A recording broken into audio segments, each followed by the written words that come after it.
मैदे के लिए गर्मी जो है ना उसके लिए ये ठंडा होता है। ये लोग दूर से आते हैं, ये हम 10-12 साल से ये कर रहे हैं। नई नस्ल को इस चीज़ का नहीं पता, वो ज़्यादा बोतल यूज़ करते हैं या मिनी वाटर, ये हो गई ये चीज़ें। जो पुराने हैं, जो हमारी ज़रा उम्र के, उनको पता है भाई ये किस चीज़ के लिए क्या फ़ायदेमंद है, क्या चीज़ है।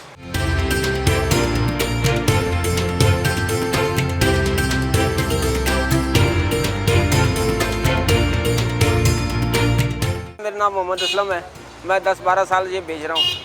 ये हम जौ खरीदते हैं, जौ खरीद कर उसको सफाई कराते हैं, फिर इसकी बुनाई होती है भट्ठी पे। बुनाई होने के बाद फिर इसकी पिसाई होती है। पिसाई होने के बाद फिर हम इसको जो है ना कि 1 चम्मच उसका डालते हैं सत्तू का, 1 चम्मच डालते हैं शक्कर का, देसी शक्कर होती है हमारे पास। इसको मिक्स करके बर्फ़ डाल के फिर हम गिलास सेल करते हैं 40 रुपये का। पहले हम पिछले साल हम बेचते थे 30 रुपये का, अब महंगाई की वजह से जगह ये 40 रुपये का है। क्योंकि पिछले साल जौ थी 4000 रुपये, अब हो गई ये 5200 रुपये मन।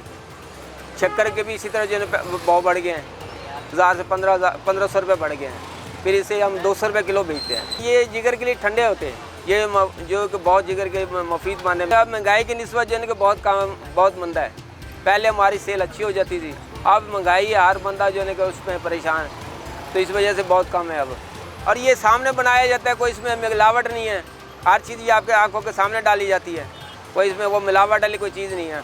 स्क्रीन वगैरह मिक्स कर देते हैं और चीज़ मिक्स कर देते हैं। हमारे पास ये चीज़ जो है ना ओरिजिनल है।